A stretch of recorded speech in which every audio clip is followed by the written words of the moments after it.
साथियों, वर्षों हुए लगातार संघर्ष करते हुए, तो बचपन से पढ़ते हुए आए कि पहले आर्य अनार्यों के बीच युद्ध हुआ, देवासुर संग्राम हुआ और ये युद्ध खत्म होने का नाम नहीं ले रहा।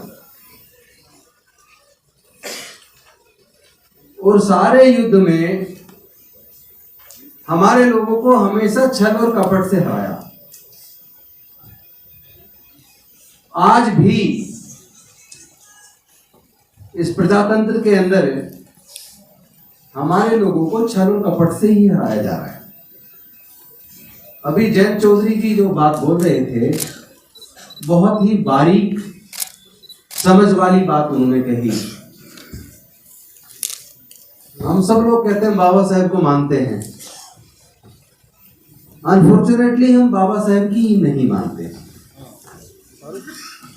अगर बाबा साहेब की बात को भी मान लें, बाबा साहब को मानते हैं, लेकिन उसके साथ साथ अगर बाबा साहेब की बात को भी हम मान लें तो हमारी ज्यादातर समस्याओं का निश्चित तौर पर समाधान हो जाएगा। जो साथी मंच पे बैठे हैं या जो सामने आप लोग बैठे हैं, मैं जानता हूं आपकी भी पूरी जिंदगी संघर्ष में गुजर रही है। हमारे ज्यादातर लोग तो खासतौर पे नौकरी पेशा, उनका पूरा जीवन अपनी नौकरी को सुरक्षित रखने में, जैसे ही किसी का प्रमोशन का नंबर आता है फर्जी सी एप्लीकेशन लगवाई जाती है, विजिलेंस में भेज दी जाती है, उसका प्रमोशन रुक जाता है। उसके बाद वो कभी शुल्क कास्ट कमीशन जा रहा है, कभी कहीं जा रहा है, कभी वकील को कर रहा है, कोर्ट में जा रहा है। तो उसका तो पूरा जीवन जो है अपने नौकरी को लेकर उसी संघर्ष में गुजर जाता है। कभी कभी इस बात पे हमें सबको चिंतन करना चाहिए कि पूरे दुनिया के अंदर कोई भी कौम इतने लंबे समय तक गुलाम नहीं रही। 3500 साल तक, जितने लंबे समय तक हमारे समाज के, इस भारत के मूल निवासी गुलाम रहे। और उसका कारण सिर्फ एक समझ में आता है कि धर्मशास्त्रों में लिखकर 3500 साल तक हमारे लोगों को पढ़ने लिखने से वंचित रखा, व्यापार से वंचित रखा, संपत्ति इकट्ठा करने से वंचित रखा।